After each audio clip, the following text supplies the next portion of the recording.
and we are back on the 0 Hour. I'm your host, Richard RJ Eskow.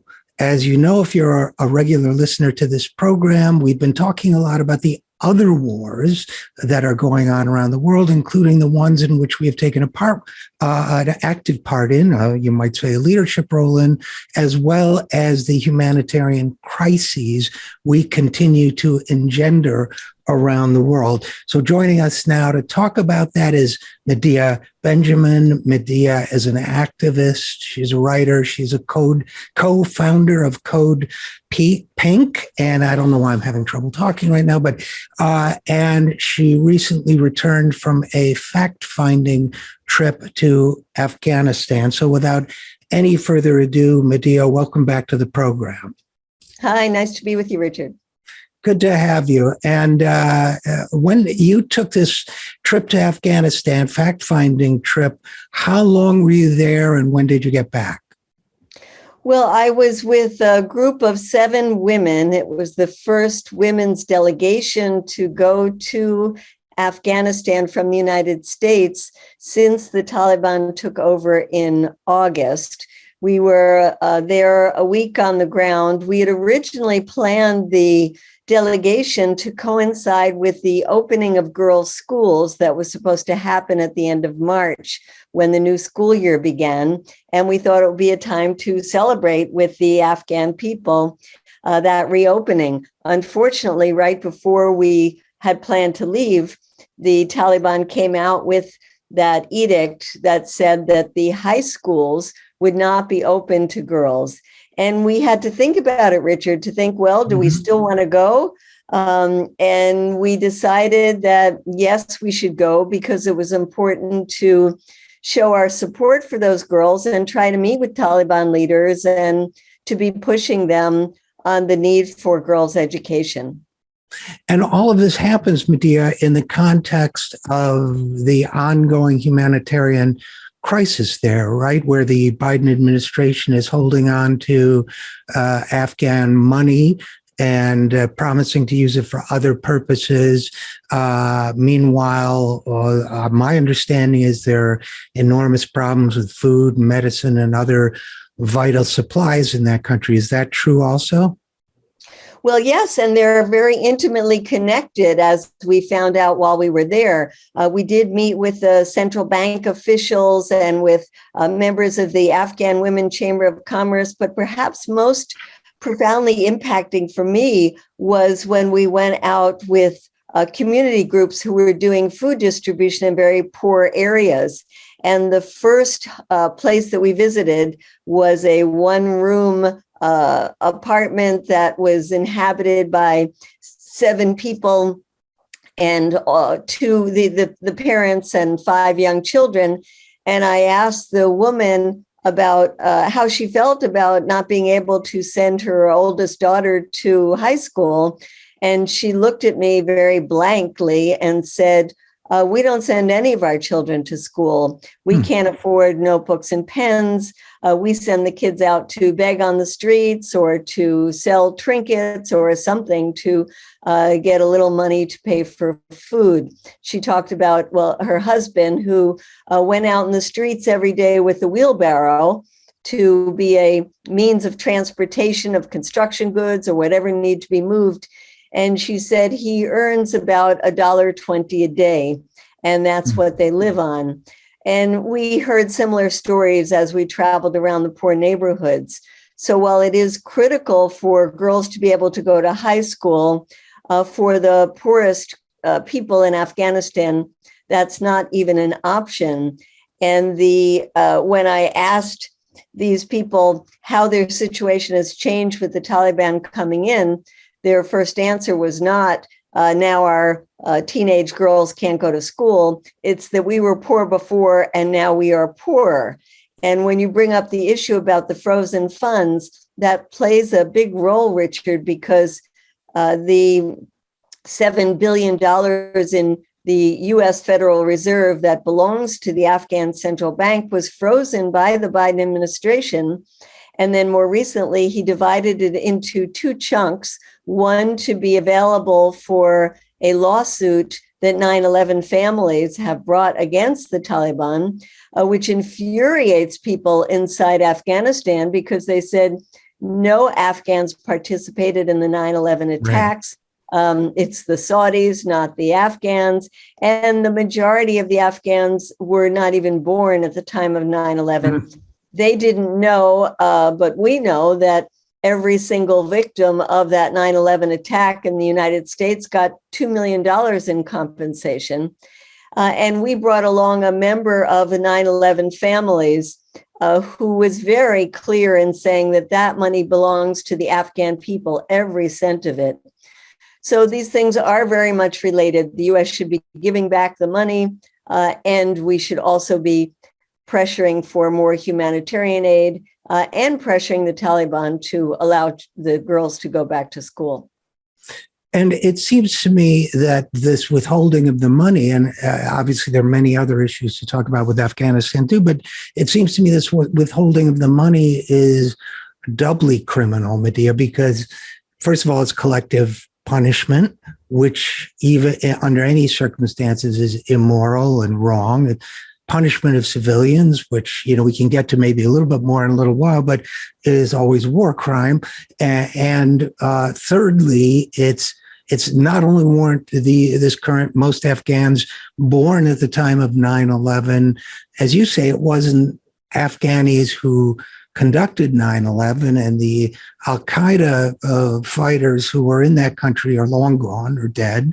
So it seems to me, and then I'll turn it back to you, but I can't resist saying that it seems to me that whenever there's an invasion to be had or expensive missiles to be fired, the elites of this country are all for liberating the women and girls of Afghanistan and other countries. But when it comes to food, when it comes to medicine, shelter, paying for education, all of a sudden, all that feminist,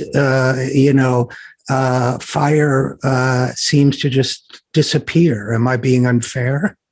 No, you're not. It's totally true. And the U.S. has been bragging how generous it has been in this UN humanitarian appeal for Afghanistan.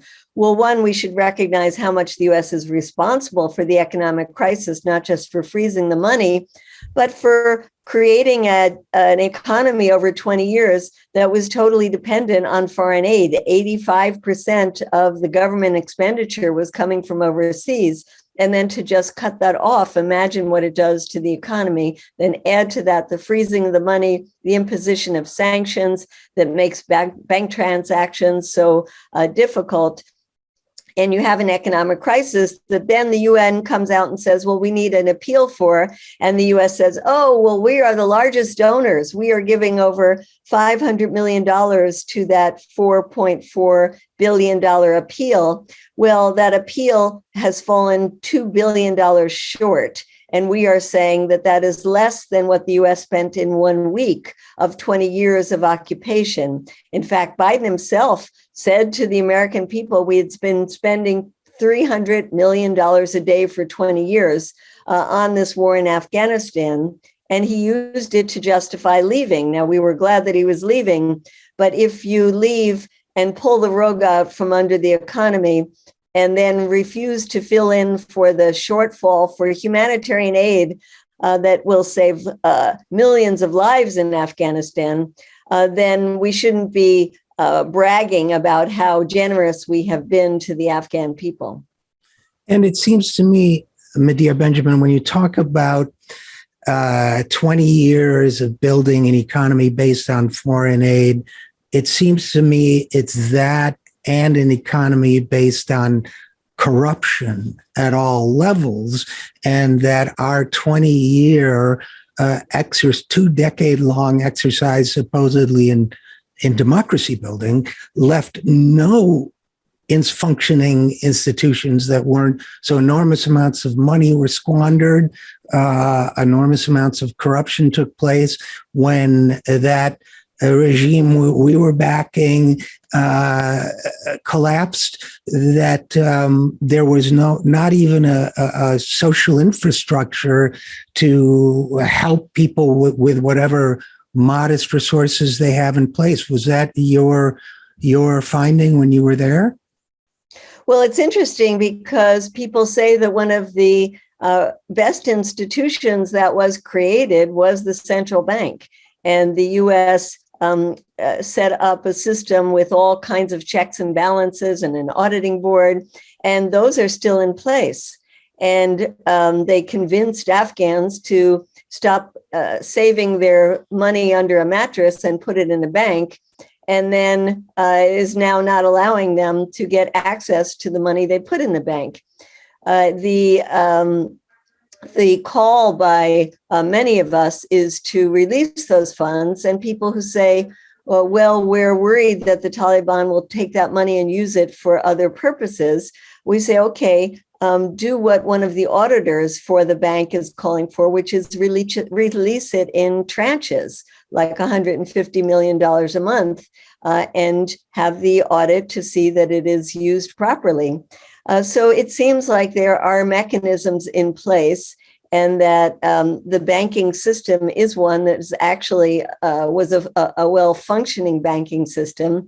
And the U.S. should allow that to continue to function instead of starving it of cash, not only the U.S. dollars that it needs, but also the Afghan money, Afghanis. There's not enough Afghan money in circulation for the demand. So while there were very few lasting institutions that the U.S. created over 20 years, ironically, the banking system is one of them. And we're not letting them use it. So I guess I struggle with that one only in the sense, it seems to me so reasonable to suggest releasing it in tranches, especially considering that it's their money. It's not right. It's not our money. So that gets me to, and Medea, I wouldn't ask you to read the psychology of the people who are doing this necessarily, but what precisely is the reasoning you think behind withholding Afghanistan's own money from it? Does the Biden administration think that somehow some American-friendly government is going to replace the Taliban? Are they not accepting the reality that, for better or for worse, this is who runs the country now? Or are they just saying, well, we got it and we're not, come get it? Do you know the logic at all? Well, I don't think you will be surprised by my answer, which I think is about domestic politics. Biden took a big hit for the way that he exited from Afghanistan, which was truly a disaster. And then the Republicans and even some hawks in the Democratic Party are ready to pounce on him if he releases this money in a way that they will interpret as being supportive of the Taliban. Giving the money to the Taliban is the way they are putting it. So it's really about domestic politics. Perhaps he wants to wait till after the November elections and then release it. I know there are people in the administration that do want this money to go back to Afghanistan, that do recognize how wrong it is to take their money at a time of crisis. But, as we see in so many other areas of foreign policy for this administration, they are more concerned about the domestic repercussions than they are not just about the well-being of the people in the countries, but also about what makes sense. Let's think, Richard, about what are the consequences of a failed state. The Taliban are in control right now. If they lose control, it will be another round of horrendous civil war. The more extremist groups like ISIS will find a very fertile recruiting ground if young men don't have any way to make a living, if there's just no employment. And there will be another wave of mass migration. Right now, people are fleeing the country every single day. Many of them worked with the U.S. and Others who who want their daughters educated want to leave the country because they don't want to live under the Taliban. But there are a lot of people who want to flee because there are just no opportunities. We met with a group of women who had just graduated from medical school, and they were celebrating their graduation. And we've been in touch with them since, and they say they can't find jobs. These are medical graduates. So it is not in the interest of the United States or really of the world community to see a failed state in Afghanistan. Absolutely. And of course, your delegation, Medea, was threading the needle a little bit in this trip, because as you say, you were also hoping to celebrate the return of young women and girls to high schools there. And then it turned out the Taliban changed its mind about that. That caught you off guard, and I'm sure a lot of Afghanis off guard as well. Any insights as to why they went back on their word? I get the impression that the Taliban is sort of this loose confederation of generals and, militant groups of various kinds, and some don't go along with what the central leadership says. But I don't really know anything about what was behind this reversal. Do you have a sense of that?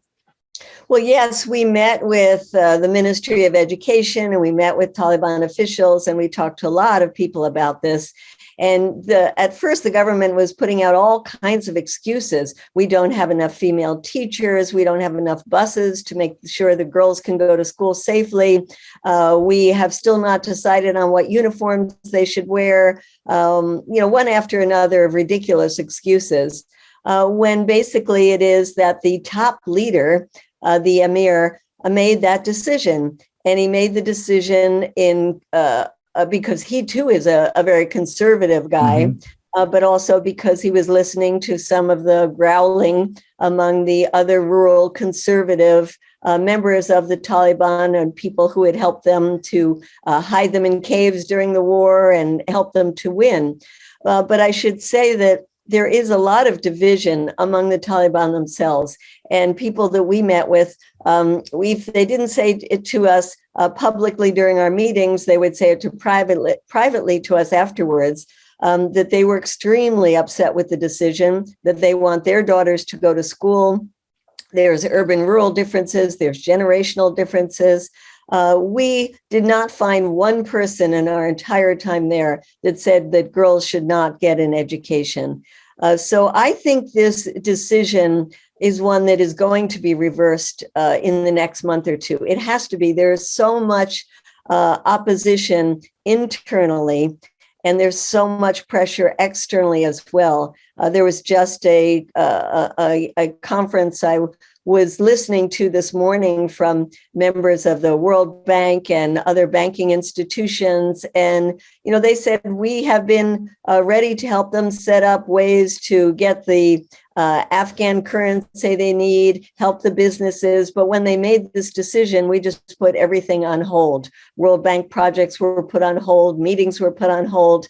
And if they really want to govern the country and see it functioning, they're going to have to reverse this decision. And then there are other decisions that need to be reversed as well. But this is the number one right now. And just so our listeners are clear, just in case anybody listening thinks, well, this is a fundamental tenet of Islam or something, obviously all the people you met who were against this decision were also, most of them, I'm sure, were also Muslim. And of course, Muslim countries have had women presidents, for example, which ours is not yet. So I just want to underscore that. So your delegation came in, and you find yourselves issuing two statements instead of one on the release of funds to the Afghan people, and the other on urging the Taliban to reverse this decision and admit girls, young women into school. Did you have any conversations directly with Taliban officials there about the latter part of your calls? Well, yes, we did. And we were surprised that they allowed us to hold a press conference because we did have to get permission for that. And at the press conference, one by one, each of us just railed against this decision to close the schools. We talked about the girls we met with and how distraught they were. We talked about the parents who are now considering leaving the country because their daughters can't get an education. We talked about Islam. We had one of our delegates who is a scholar of Islam and brought all kinds of materials to leave behind about the importance of girls' education in Islam. And they were Taliban sitting in the front row of our press conference. So, and we were loud and clear in every meeting that we had as well. After we left, we saw that there was a meeting of the religious leaders, the ulama, that they put out a statement calling for the girls to be able to go to school. So it is coming from many different directions, including from religious scholars. And it was important for us to make that message public in Afghanistan itself. But one other thing happened at the press conference, Richard, that I found astounding is that we had 2 rows of women journalists at the press conference, and they were very outspoken. In fact, one of them got up and said, well, you're calling for the money to be unfrozen, but how can we trust the Taliban to use that money because they lie about everything? And there the Taliban were right in that place, and they had a discussion with each other about it. And that woman did not run away after the press conference. She stayed and talked to us. She stayed in touch with us. She sends us material about women suffering and about secret schools that are happening. And so there is just a group of courageous women, some of whom have gone out on the streets to protest, some of them who are standing up as journalists, and all different ways that women themselves are pushing the Taliban on this issue. And that gives me some hope for the future. It's inspirational, really. And I want now, Medea Benjamin, to shift gears for a second, if that's okay. And it's certainly related, so it's more of a segue to the Afghanistan issue, which is that I feel that you wrote an excellent piece, you co-wrote it, and I'm going to look for it here. It was published on Common Dreams with the headline, From Mosul to Raqqa to Mariupol, Killing Civilians is a Crime. And, I would add to that, and have added to that, that killing them with guns and bombs or killing them with sanctions and starvation, either way, is a war crime. Maybe not a fair question to begin with, but why do you think it's so hard for so many people in our country to understand that as a matter of international law and simple morality, killing civilians is immoral? Well, I think if we had people like you on CNN and MSNBC and Fox News as regular contributors, and if we had journalists in the countries where the U.S. has invaded or provided the weapons, then American people would think very differently. People are compassionate by nature. We don't like to see other people suffering. And when we see the people of Ukraine suffering, it breaks our hearts. And if we had a chance to see those same kind of pictures and hear the same kind of discussions that we're having on the corporate media, I think we would have a much different public, and I think it would affect our foreign policies, and that we wouldn't be able to get away with this just horrific double standard, the hypocrisy that so much of the rest of the world sees, but the American people don't see it because our media doesn't allow us to. I really like your generous take on that, Medea, because I think that's true. I think that people are not seeing it, but I've run into this curious phenomenon even when I publish something reminding people that we have victims of war, just as Russia has victims of war. Sometimes people get angry, and I don't know if you encounter that, but I'm sort of I mean, I'm distressed by it sometimes. Nobody likes hate mail, but I'm fascinated by the fact that sometimes when you overturn the rock and show people what they've not been paying attention to, it triggers anger. Do you know what I'm talking about? Does that make any sense to you at all? Yes, absolutely. But I think it's because they've been so conditioned to think otherwise. And that if they got to see it on a regular basis, imagine if the nonstop coverage that we've been seeing of Ukraine, we saw in the bombing of Afghanistan, the 85,000 bombs that we dropped on there, the horrific damage that we caused in cities like in Mosul in Iraq.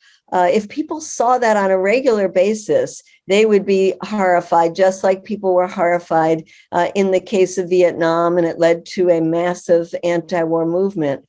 You can't expect that in one day or one article, people are going to change their mind. So I think, it is an opportunity now for us to be putting out materials saying, well, let's look at what the U.S. has been doing over the last 20 years, to not say over the last 200 years. But it's hard because we're mostly reaching more sympathetic ears instead of the mass of Americans that we have to reach. Absolutely. And you and your co-author, I should name him, Nicholas J.S. Davies, you reported some amazing and devastating statistics that weren't even at, I follow this, so weren't at my fingertips by any means. The U.S. and its allies have dropped over 337,000 bombs and missiles, or 46 per day, on 9 countries since 2001 alone, or roughly the last 20 years or so. The first 24 days of Russia's bombing of Ukraine was less destructive than the first day of U.S. bombing in Iraq, which of course is, and I know you don't mean this way, but just to be clear, does not justify the horrific behavior of Russia and its horrific bombing of Ukraine, but just, again, speaking to this absolute invisibility cloak that gets thrown around our own military actions. And I guess that gets me to, Medea, you and Code Pink for many years have sought to penetrate that veil of silence with various actions, public actions, and showing up at disrupting meetings and congressional hearings and other activities, as well as organizing demonstrations. And I think that's been very effective in bringing, some attention to these issues. Do you have any sense of what the next phase of that struggle is? Is it going to be, because I think about this every day, and is it going to be more of the same? Is it going to be la lucha continua, or something going to change? I don't know. Do you have any thoughts on that? Well, it's funny because this afternoon we're having a brainstorming session with a group of people to say, what we're doing is not working. Let's be creative and wild and think big and think differently. Our work has always been very much a David and Goliath struggle, but even more so now.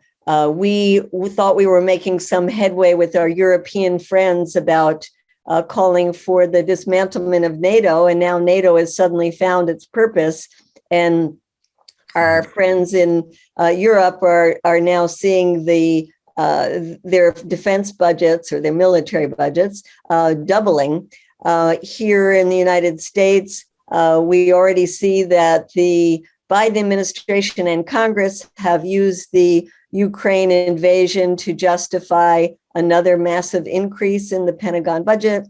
And the headway that we'd been making of building a broad-based coalition in the United States to try to get some cuts in the Pentagon budget by bringing in the environmental community, bringing in the community of people trying to get student loans erased, bringing in people whose issues are directly affected by all the money we spend on the Pentagon. It's just made all that work so much harder. So in terms of the future, we have to find new ways. I mean, I think, I hope this war will wind up soon and not, as the Joint Chief of Staff's Mark Milley said, drag on for years. And when it's over, I hope we can get back to the issue of saying we have to find ways to rein in militarism around the world. You know, there is a treaty at the United Nations to prohibit to get rid of all nuclear weapons. We have been so nervous about Russia's nuclear weapons. Isn't this a time to really focus on how are we going to rid the world of nuclear weapons? We've seen the ways that this war has been so destructive of the environment. Well, isn't this a time then to say, you know, let's work on the call that the environmental groups are doing of saying, use this moment to get us off of fossil fuels and really move into the green economy that will save the planet. So, you know, I think it's very hard in the midst of all of this to find the kind of support we need, but this will change. In the meantime, we are calling people to have days of action.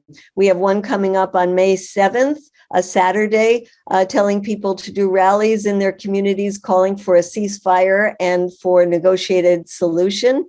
If you don't think you can get people out, then we will have a flyer, and we're asking people to go around into their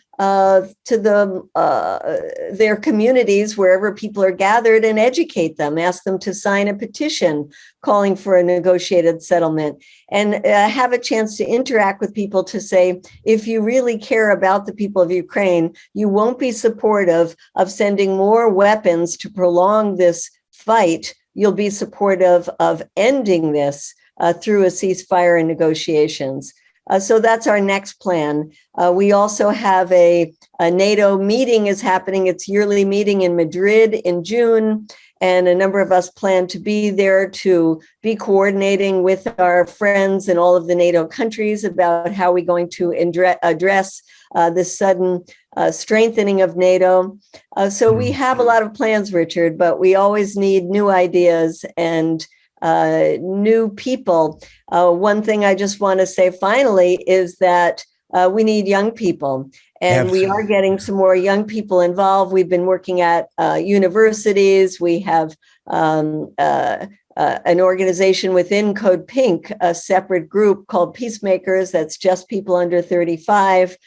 We recognize that the only way to build an effective, energetic peace movement in this country is to have it really be one where young people take the lead. Well, before you go, Medea, I was thinking while you were talking, I have one creative idea before your meeting, which is I would like to give thousands of people blue food stamps, like the kind the FDA uses, and stamp all the meat and all the bread and a lot of the food in supermarkets with a stamp that says price increase courtesy of U.S. military machine. That's my suggestion. I love it. I'll bring it to the group. And thank you so much for having me on. It was an absolute pleasure. Again, my guest has been Medea Benjamin, co-founder of Code Pink, recently returned from Afghanistan. Medea, as always, thanks so much. And we'll be right back after this. I'm Richard RJ Eskow, and this is The Zero Hour.